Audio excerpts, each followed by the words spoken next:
Good afternoon and welcome everyone to today's learning objectives from the Center for Practice Management at the North Carolina Bar Association. I'm Catherine Sanders Reach and I will be walking you through the new Microsoft Outlook interface and what you can do with it and what you can't do with it. So I want to make mention that this product is going to be rolling out, but we don't know exactly when. Right now I'm hearing late 2024, but don't quote me on that. I think they're still in development and giving people plenty of time to test and then remove it if they don't want to, and it's literally just a toggle back and forth. So if you go and try to use it, and if you have the button to use it, take a look at it, get used to it, and then submit your feedback and let them know what's working, what doesn't work, what features you're missing, and that kind of thing. So there is a link, and I'll send it to you with the materials, but kind of everything you need to know about getting started with the new Outlook for Windows, all the instructions. And this also has kind of a little chart that shows you the features that are available and the features that aren't available in the different versions of Outlook, not just the Windows and Windows 11 versions, but the Microsoft 365, the Mac, and everything else. And so it's a pretty nice little comprehensive view of what all you can and can't do with this. The whole premise behind this is getting to a one Outlook vision, and that is because they have Outlook installs for Mac, Outlook installs for Windows, the home users, the browser versions, the Outlook for business users. They have a whole bunch of different products they're trying to support, and so what they're attempting to do is come up with one Outlook for everybody, and that will give them the ability to ostensibly support it more effectively and everything else. If you haven't taken a look at this, if you've used Outlook in the browser, if you're a Microsoft 365 subscriber, just be aware that if you've used the browser, it looks pretty much exactly like the browser. There are some subtle differences, but it's not super new. If you've ever checked out the browser version of Outlook in your 365 subscription, you're going to feel some level of familiarity, but you also know that anything that's running in a browser tends to be a little bit scaled back. So it's going to be cleaner, but then also not have quite the level of sophistication that you're used to from the software. So the first thing I want to do is go through some of the new or updated features in the new Microsoft Outlook. And again, we will be focusing on the Business Standard and Business Premium editions of Outlook. So for those who are subscribing to Microsoft 365 Business Standard or Business Premium, other users will have this interface, but I'm really focusing on the business end user needs. So first off, let's just get a little bit of familiarity with the interface. Excuse me. So I'm going to go over, and this is my Outlook. And so first thing I want to do is, you're used to this. Now we're going to go up to this upper right corner and we're going to toggle over. When you select switch, if you haven't done this before, it is going to migrate a lot of your settings, your email, your calendar items, things like that. PSTs are not available in the preview. Right now there is not support for a PST folder. We don't know if that's going to come or not. So then it's going to switch over. And what you see is the new interface. So a couple of things to be aware of. When you open this up, it may open up by default with the simplified ribbon. So it's going to look even cleaner than it does now. I really need the ribbon, so you can go up here and click on this little caret and then click Classic Ribbon. And that gives you the ribbon in full view. One thing you'll note right away is there is no file menu. If you click on this hamburger menu, all that does is remove your Outlook folders from view. So you probably won't want to do that. And so there's not much you can do. And so where all of the settings and things that you're used to are is up here in the settings button, and we'll go through that momentarily. So other things to be aware of, when you mouse over an email, you'll note that on the right hand side you've got some little icons so you can do things immediately. Delete the email, pin the email, flag the email for follow-up, and then if I right click on it, you have a whole lot of many of the same things you have in the ribbon, but you have them in a right click menu. But the right click menu is fairly different than the old right click menu. Then if you open up an email, you'll see that you've got, instead of having a lot of tools in the toolbar and the ribbon, it's going to give you a bunch of tools up here, and then again if you click more actions you get a whole lot of other items. So that's a pretty significant difference in how it looks. Then of course your calendar is over here, and your contacts look a little bit different, but they're still there. Groups are groups that you've created through Yammer or Teams. There's a couple of different ways to create conversational groups. If you're a to-do user, when you click on that now, in Outlook currently, the older version, it actually will open to-do up in Outlook. Now it's going to take you to the browser interface. So that's something to be aware of. It is taking you completely out of Outlook.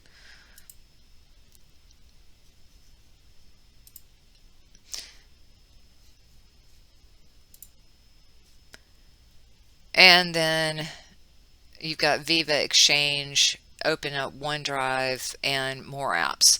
Pretty much everything from to-do on is going to open up in the browser. So that's just something to be aware of.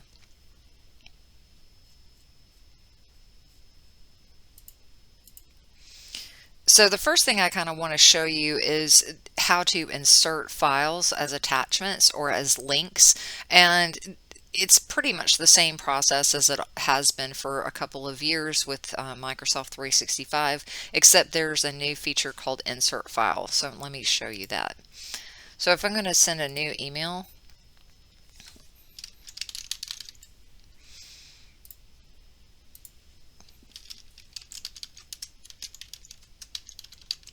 and you can still go up to attach file. You can pull a file from your local drive if you use OneDrive, upload a document from a different file repository and share. And then it also shows you a couple of the more recent links that you've used or files that you've used. But if you type in here and you hit slash, first it shows you the most recent files you've dealt with and what you've modified, what you've sent, and lets you put those straight in there. But if you start typing in a word, it actually starts doing a search, and it's searching for, and it's just going to show you the last 3 or the most recent 3 that you've worked with that have that word in the file name. So if you know that you've just worked on a file and you want to send it, then you just click on this and it puts in a hyperlink. If you want to continue to add functionality, go and click on first who has access to this.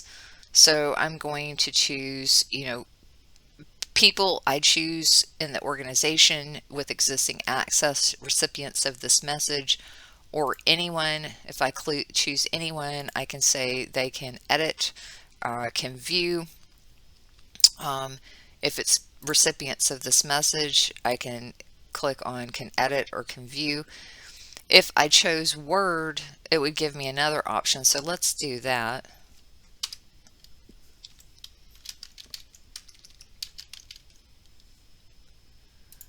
The Word document, you get one more option in here, which is, and we'll choose anyone. If you choose Can Review, but this basically sets up the document to share as a document that has only track changes and comments available to it. So this is a good way to send a document for review where they can't really make any changes other than track changes and comments, and that's already got everything turned on for you. You can also change it put an expiration date. There's all sorts of other things you can do, and this is all because this is in OneDrive. If I want to make further changes, I can open this up and make sure that it is the document that I want to be sending. I can attach a copy instead of sending a link. I can change it over to a full URL, although I can't really imagine why anyone would do this. Edit the hyperlink, copy the link. So those are your options there. The other thing that I think is interesting is one's name. What that does is it's looking for files that you have collaborated with or sent to someone with that name. So in this case, Kate Leahy, here's some documents we've exchanged in the last couple of days. So rather than going into your sent mail and trying to look for any attachments that you've worked with this person on, you can just type in their name and see again the last 3 documents that you worked on. The next thing I want to show you is schedule send. This is something that you may know is already in Outlook, but you may not have used it. So in this case, if I want to attach this, then I'm going to go, and if I click schedule send here, it's going to give me the option to send it tomorrow morning, Sunday morning, just pretty random, or a custom time. And the reason you might want to do this is we're fairly Pavlovian about seeing new messages. So if I send this after hours, then Kate may not notice it in the bevy of emails that she has when she gets in the morning. So if I send it at 9 a.m., then hopefully that's one of the first things she sees that pops up in her inbox. The other thing is, if you don't want to tip somebody off that you're working late at night, you can always set your custom date and time to send that. It also has all these kind of smart warnings like you're missing a subject. So we'll add a subject and then send it.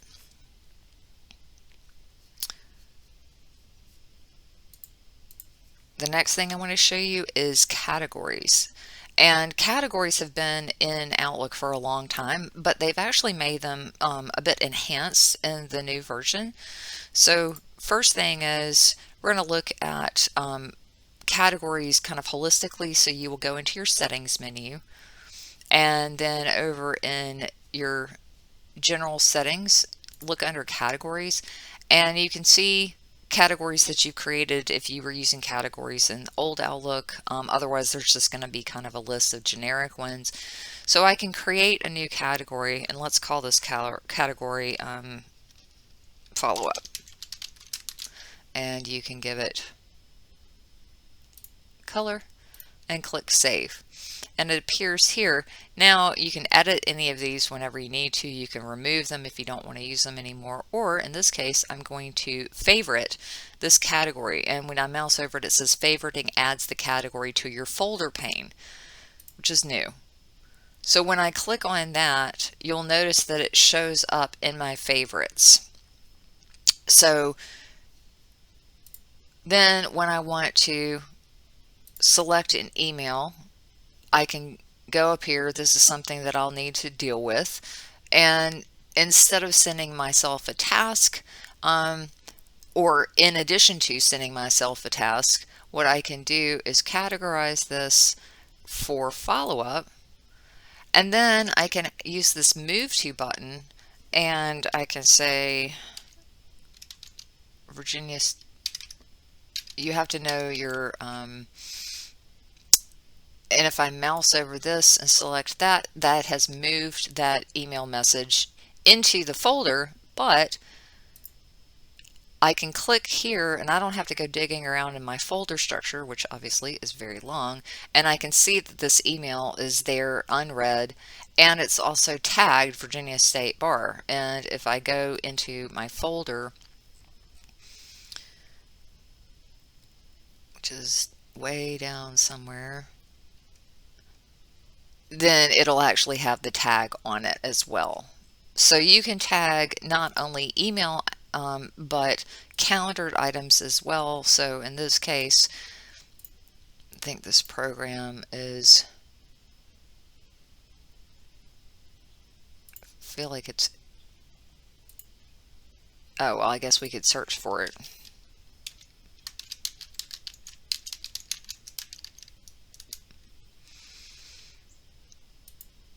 April 29th. If I double click on it, then I can go in and categorize it for follow-up. So I could make a tag for Virginia State Bar and any emails that had to do with that, any events that had to do with that. And then when I click follow up, you'll see that the speaker invite is there in my calendar, and the email is tagged as well. So you can add categories and then kind of have them collected in your favorites. So categories is a pretty useful thing. You can right click and add them. You can add them from the toolbar. There's a bunch of different ways that they make it pretty easy. The next thing I want to do is show you search, because search is powerful and a little different than search as it is in the old Outlook. So if we go up into the search bar, for one thing, you see this little kind of reverse hamburger menu. If I click on it, that's going to give you your advanced search, where you can search specific folders or all folders, from, to, subject, date, whether it's been read, whether it has attachments, all that kind of good stuff. Or you can just do a generic search. I can search for all folders, just my inbox. I have the default set for all folders, so I'm going to type in Julie. I can look for Julie by this email address. I can look for her name. I can, it shows you some immediate results. If I click on enter, what happens is I can now see emails from Julie, from me to Julie. This is the person I work with. If you have multiple Julies, you definitely want to put that person's last name in. But I can also see, if I just show files, I can see all of the files that Julie and I are working with together. And then if you're using Microsoft Teams, you can also drill down into Teams conversations that you've had. If you go back over here to mail, then I can say I just want to see the emails with attachments and that are unread. So you can continue to filter down until you get what you need. This is kind of useful, especially if you don't remember all the words that might be in the search. With any good luck, this type of activity will be greatly improved with Copilot, but right now search is a little bit better, I think, than it used to be, just because it pulls in files and Teams. The other thing is, if you want to look at the settings, again, go into your settings and then go into general, and under search you can default all folders when searching from the inbox, all folders everywhere, or just the current folder. You can include deleted items and show the top 3 most relevant results or not. So those are your options there.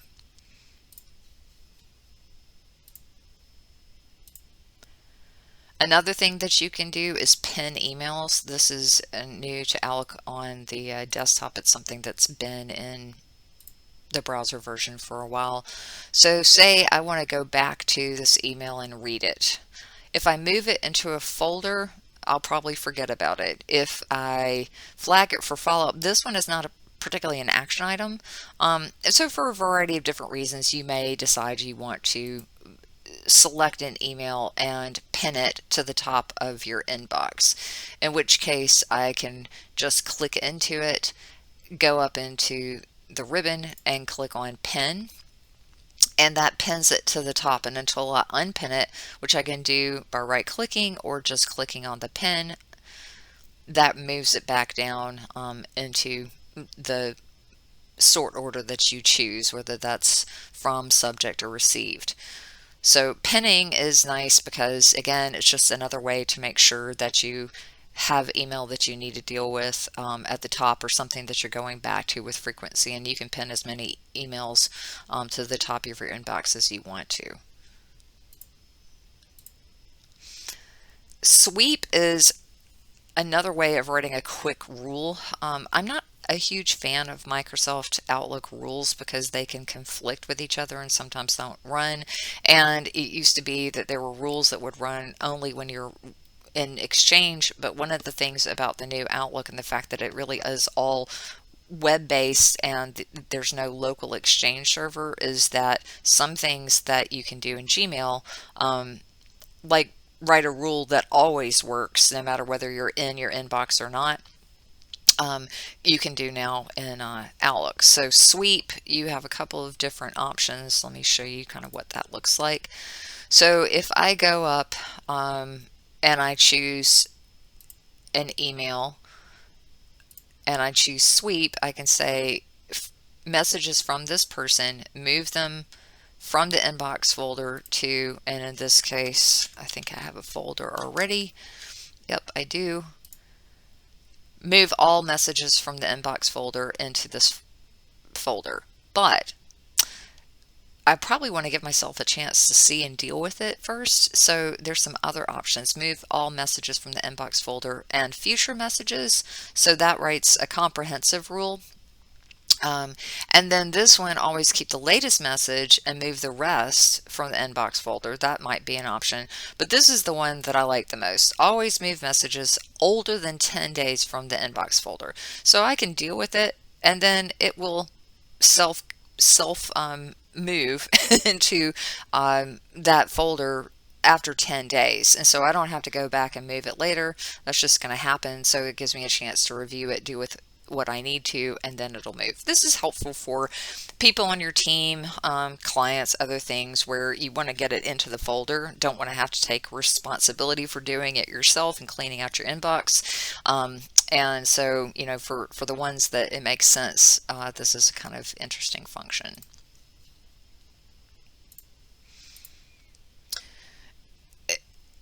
I don't need to give this much time except to say that in the settings under calendar, you can save declined events. It will show the declined events on your calendar, but it will show your time as being free. I'm not entirely sure what that's about, but some people find it very exciting, so I thought I would mention it. Scheduling polls, this was an add-on called Find Time in Outlook, and now they've basically kind of embedded the functionality right within Outlook. It's no longer an add-on, it's just something that's in there. And so what this allows you to do, it's very similar to the product Doodle, is that if I need to invite multiple people to agree on a time, then I can create a little scheduling poll. So I'll show you what that looks like. So from up here, I'm going to click New Email, and I can either do an event or a message. And then we're going to pick a couple of people. So we'll pick Julie. Julie's not in my organization. And we'll pick Kate, who is. And there's a reason that I'm making this distinction. And then we'll say time to meet. And then once we get into the body of the email, you can go to the Insert tab, and then you can add a scheduling poll.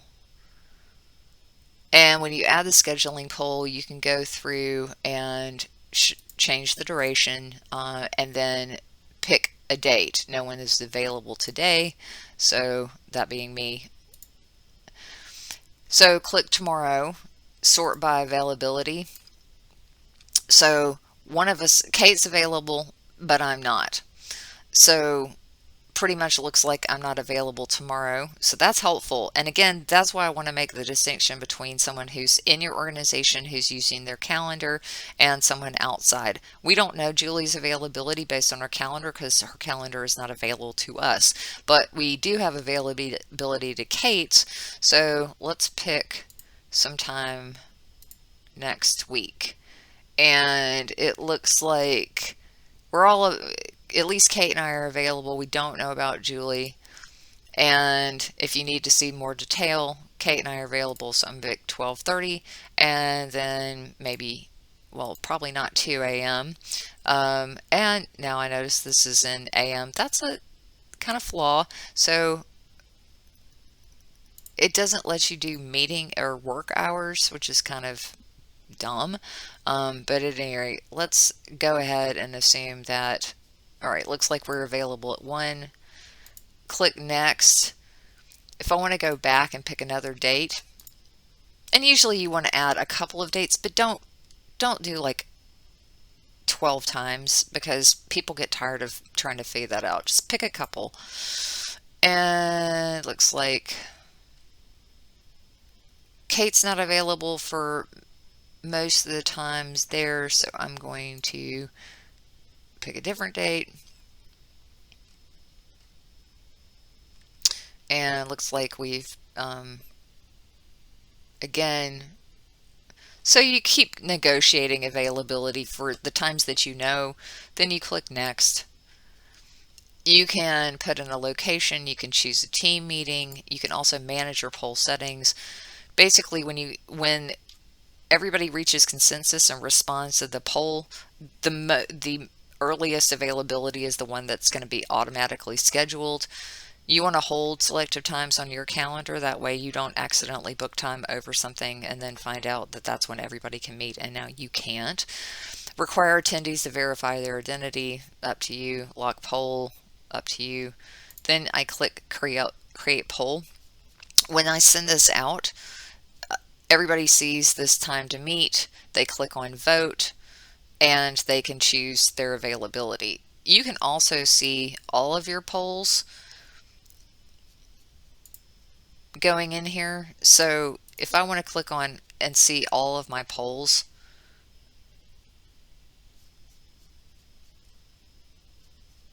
I can actually go and look at the details on this poll and all other polls that I've got by going into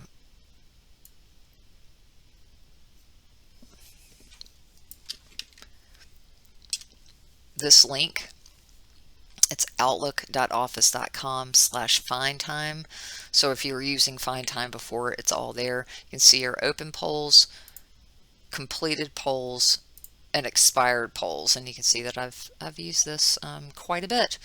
And so we can go back and look at who attended, who responded, and so you can keep up with what's going on with your polls. So I find that very user-friendly. And the one caveat I would mention is sometimes people don't get them. Their spam filters eat them. So if somebody doesn't respond, don't hesitate to send them a separate email and say, hey, did you get the poll? Because they might not have. I used to use Doodle, but Doodle, the free version, is so rife with ads that it's really hard to use on the phone. So I think that this is worth a shot to see if it could work for you. Another thing, if you are a Teams video conferencing user, there's a Teams recap that's built into Outlook now that I think is really handy. So if you've had a Teams meeting, then you can go in your calendar, find the meeting. So we're in April.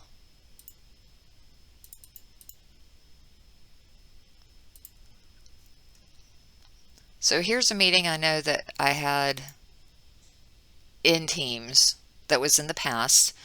So it was recorded. If I click on View Recap, I could go into Teams and see this, but if I don't want to have to go into Teams, I just want to be able to see this within my calendar, I can listen to the recording. I can see what the agenda was, any meeting notes, any chats, any tasks, anything that was done in the video conference during the time that we were meeting. Some of these things won't be being used, but if it was recorded, you've got the recording. It's easy to go back to. It's also searchable because it's within Outlook, so you don't, again, have to get out into Teams to go looking for that kind of stuff.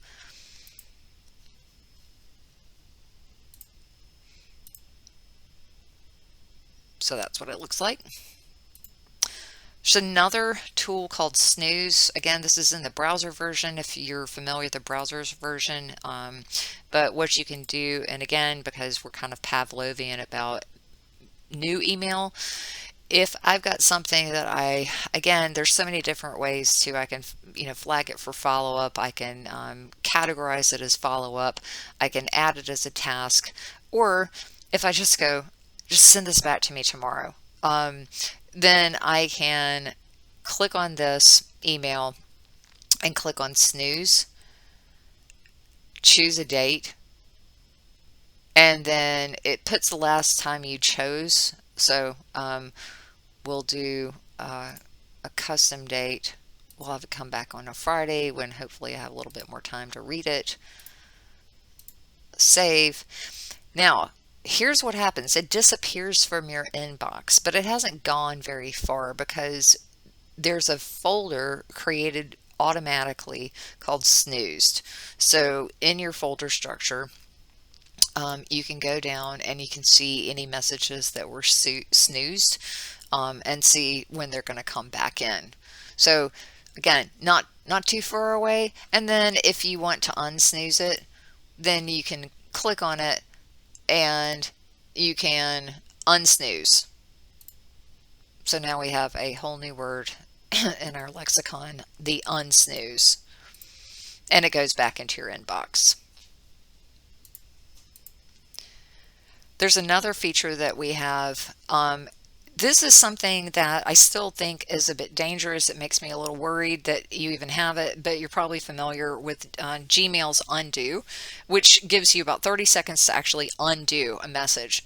So in Outlook now, there is an undo, not to be confused with recall. Recall is still there, but it's still as dysfunctional as it's always been, in that if you hit recall, there's a lot of steps that are required for actually to work, and so it probably won't. In fact, if it's someone outside your firm, then they'll get a message that says that you'd like to recall it, and they'll definitely read it then. Undo is a little bit different. So what happens here is I'm going to send a new message.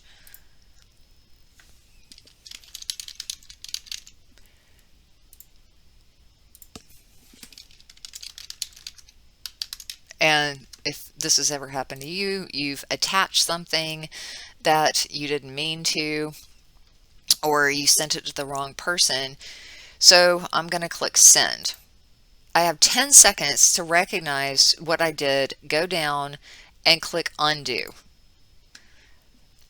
When that happens, it pops you back up into the email. Now, if you've been paying close attention, you might notice that every single action that I do in the new Outlook has an undo button at the bottom. Whether that's deleting, whether that's anything that I've been doing, it gives me the option to undo the last action. So you'll note that oddly, there's no undo button. So we used to have undo. Well, yeah, you do have it, but it's not going to undo an action. It's going to undo spelling or pasting or something like that. So the undo button is very helpful, especially if you realize within 10 seconds that you've sent an email to the wrong person, not checked the CC line, or that you put an attachment to someone you didn't mean to. So another thing that they've added is the calendar and to-do bar. And I know a lot of people like to have a view set up where they have folder panes and reading panes. So you can still do that. You can still have a reading pane. You can still have your folder pane, your favorites and all that. But I personally don't necessarily feel the need to have a reading pane. I don't need a preview it, I just need to get through it. And then density is another one they have, so you can do compact. My old eyes can't read that. Cozy is a little bit tighter, so I have chosen roomy, which if you're staring at the screen all day is probably the most comfortable view. But the other thing you have, in addition to being able to open your calendar on the left hand side and see the full version of your calendar, is this little pane. So if you look up in the top right, there's a button, and you've got calendar and to do. And so calendar is self-explanatory. That is your day. You can also say, I want to see it by day or my agenda. Since I can see it day, week, month in my regular calendar, I kind of like this agenda view. And then you can also say, I want to see multiple calendars. So which calendars do I want to see in here? So if you need to see more than one calendar, you can put that all in this one place. Then if you look up here, there's another tab called To Do. This is To Do from Microsoft To Do. And so you have your tasks, but you also have My Day, you also have your flagged emails, you also have anything that's been assigned to you, and so on and so forth. So this is everything from Microsoft To Do. If you want to actually go in and manage these tasks, especially if you're adding them from Outlook and you want to add an assigned date or a deadline, you have to go into Manage All Tasks. But one of the kind of interesting things is here in this calendar view is I can add tasks and new events pretty easily. So I just go down here and click on New Event. So again, you don't have to open and get out of your inbox. You can just go straight here. And then if I want to drag an email over into this, I can either add this as an event or as a task. And if I drop it into the tasks, there it is. Now, if I double click on this, nothing happens. If I right click on this, nothing happens. If I want to add a deadline to this, I'm going to have to go and click and manage all tasks.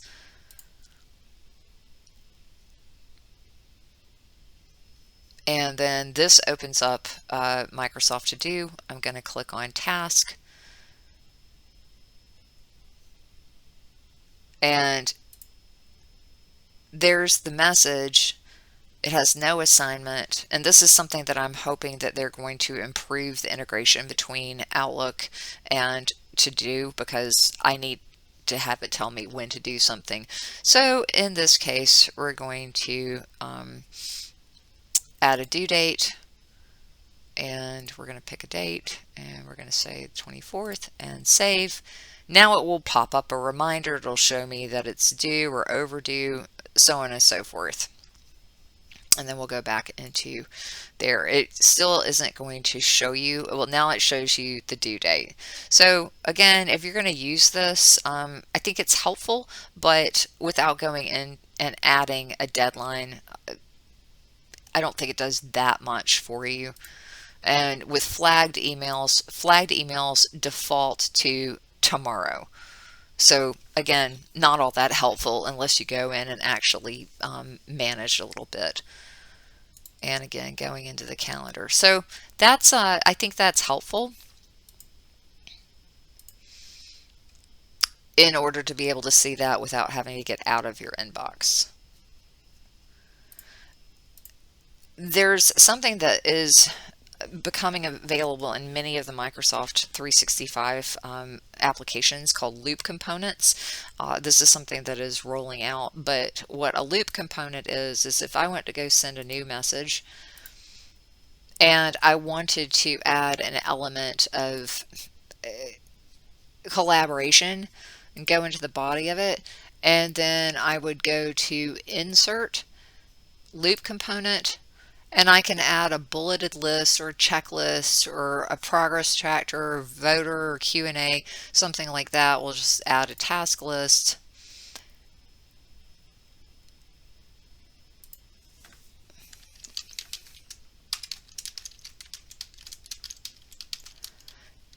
we can add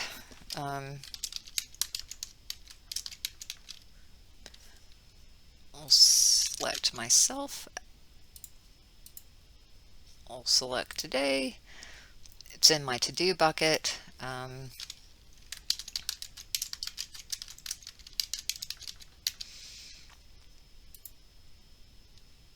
We'll add me again. Okie doke. And when I send this,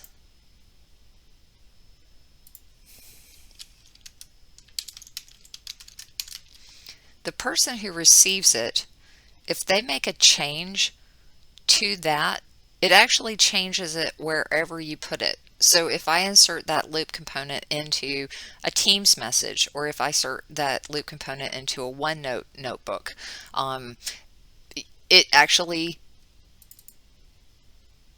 changes it everywhere. So in this case, if I want to add a task, I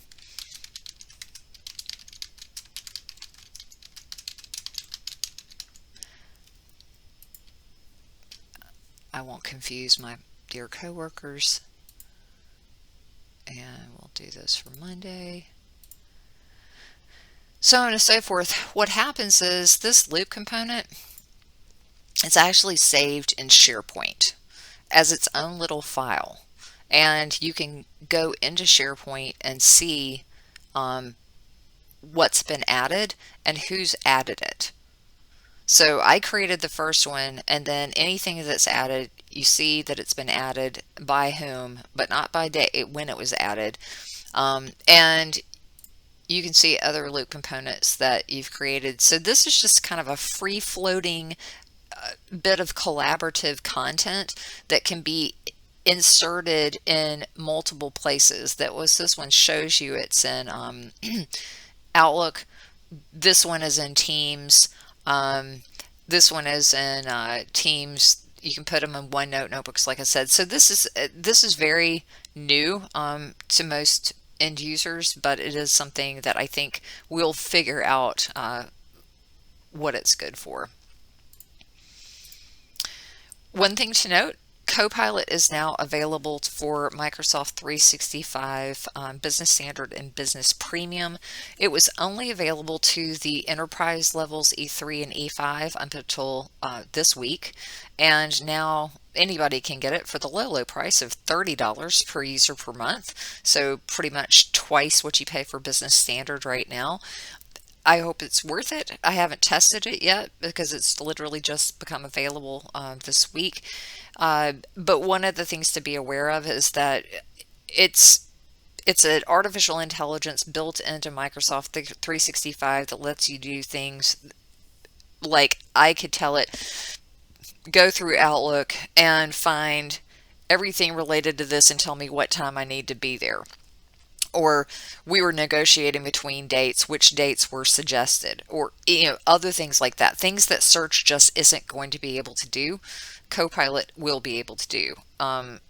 Summarize this email chain and suggest a response. All sorts of things. This is only going to work in the new Outlook. It will not work with the old Outlook. So Copilot, to be able to use that, you're going to have to embrace the new Outlook.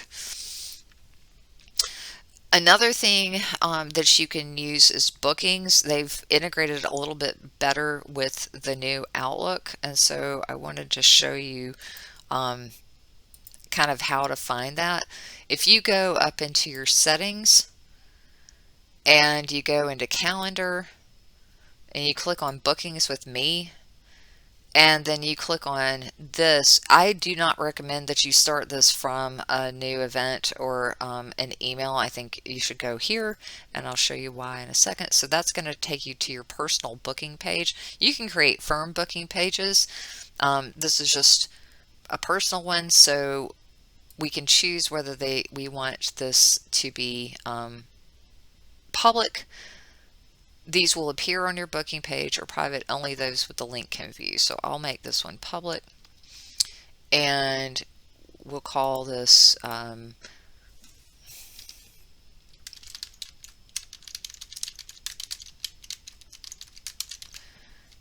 and we can actually add categories. So you can create multiple personal ones that you can add.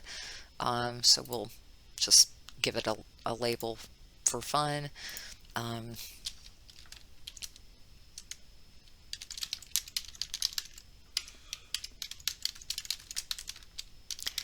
You can choose to have it default to a Teams meeting.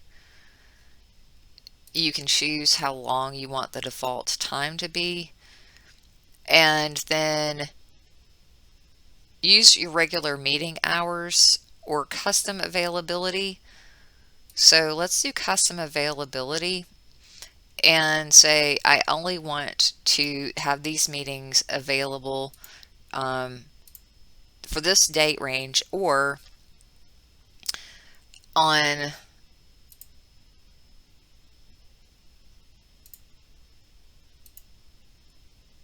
Tuesdays and Thursdays between, and I don't know why it starts at midnight, but let's say I'm only going to take these kinds of meetings between 1 and 5 on these days. So you don't have to make this. This does two things. One, it restricts the amount of bookable time, and then it also keeps your calendar intact. If there's already something booked on your calendar for Tuesday between 1 and 5, it will not show as available. Click on advanced options. You can say buffer time before meeting. So I like to do an hour before a meeting, and at least we're going to do hour and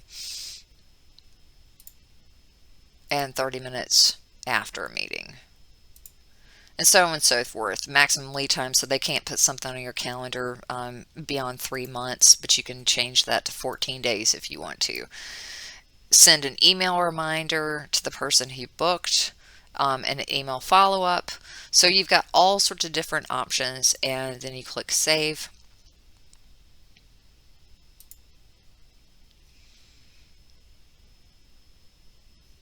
And it is saved, and then you can go back. I want to save them.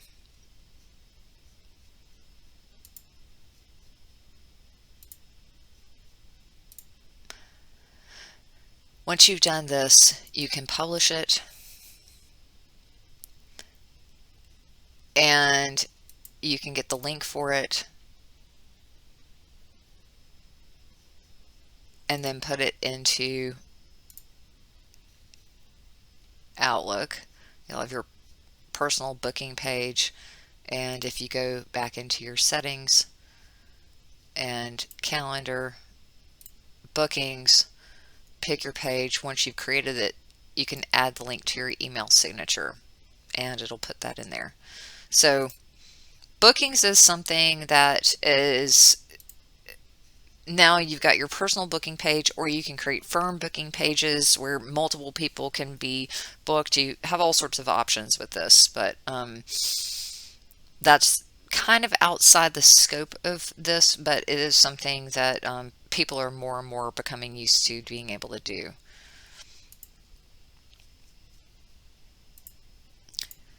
Storyline is something that they've added. It's a way to share information and thoughts and updates, and basically interact with Yammer within Microsoft Outlook. I don't know, under, smaller firms are probably not using Yammer, but if you are a Yammer user, go test out Storylines. So when you get started, just be aware in the new Outlook, you can add all of your email accounts. It used to be you could do this, and then they took that away, and now they've added it back. So you can add in your Gmail, Yahoo, iCloud, and anything you can use for IMAP. So basically kind of any cloud email. You can do an IMAP into Outlook and see your calendars, your emails, all your other things from any other account that you want to. The other thing is getting your settings. So when you're in your mail, first thing I would do is go in settings, and look at the different options. So you've got, this is where your automatic out of office replies are set up, where your signatures are set up, and then where you can set up your categories. If you've got mobile devices set up, then under general, you can change the appearance, you can choose a theme, you can choose how you get your notifications, search, all these things. So I would just go through all of these and look at what your options are. But one I do want to make sure that you see is under mail for customized actions. So remember when I showed you that on the message surface, whether you're in when you opened an email, you have all these little tools that you can use in addition to the stuff in the ribbon. You can actually add or remove these. So if I don't want OneNote to show in this, and you can see kind of a preview up here like that, these are all the things that I can add to it. So I'm going to click Save. Quick actions are these items that appear here on the right hand side next to kind of in that far right column. So if I want to flag, move to a folder, add a pen, things like that, we'll take pen off, click Save. Now when I mouse over this item, I can type in a folder name and move that easy peasy. And you'll see, because I took an action, it gives me that undo option.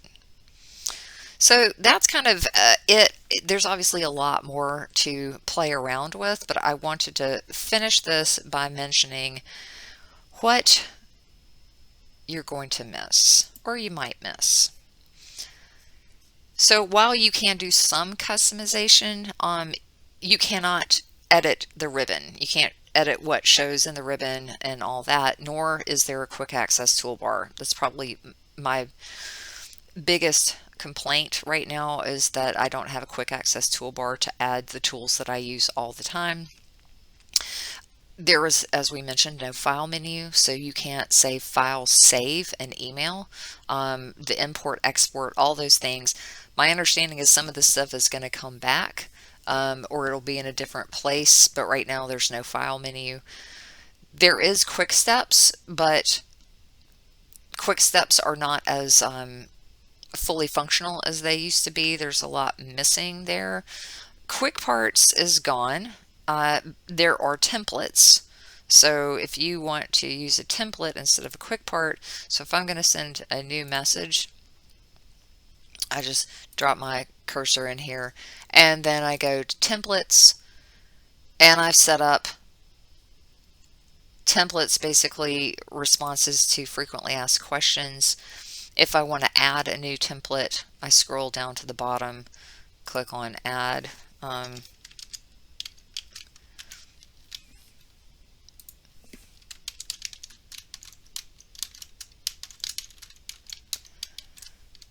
And save it, and then if I ever want to use that, I can just drop that in. So it's like a little clause library, and then if I need to edit it, I click on this button. If I need to delete it, I can delete it. So templates are taking the place of quick parts. That said, not nearly as strong and useful as quick parts. The ability to save a calendar as an ICS file is not there yet. If you have COM add-ins, anything that doesn't work in the browser right now won't work in the new Outlook. So if you have some of the Adobe plugins, SimplyFile is the one that was really bumming me out, but the COM add-ins are not going to work. And hopefully they'll figure out what to do, and we'll get some of these add-ins that we like. The right click, as you saw, was a bit different. You can't drag and drop over from your email to the left. So It's a little bit different. I use the drag and drop, but honestly, I think you can drag and drop to a folder, but dragging and dropping feels like an opportunity for error to me, so it's probably just as well it's not there. There's no resend button, and I use that a good bit. I mentioned before there's no PST folders, so if you are migrating and you migrate, you will not see any of your PST folders. So what you would have to do is move all the PST folders back into Exchange. Really best practice at this point is that you have your emails in Exchange, even though it takes up space. That way they're backed up. PST folders are not backed up. So ask your IT people why you have them set up in the first place. And then while you can have an IMAP configuration for external email, there's no POP. POP is, say I wanted to have all my Gmail appear in Outlook, but I can't respond to it. It's just basically a way to store it. They're not supporting POP anymore. If you don't like what you're seeing, you can switch back to the old Outlook, and on your way out, they will ask for feedback.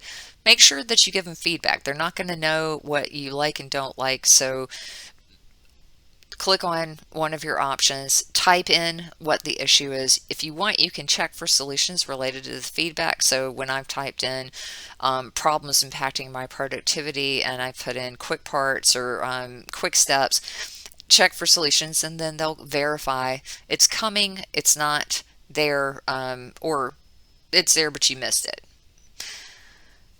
In this handout, I've given you a couple of links to some articles and videos for more information about this. And as always, if you have any questions or need to get in touch, please do reach out to me and I will do the best I can to help you. Thanks so much for your time.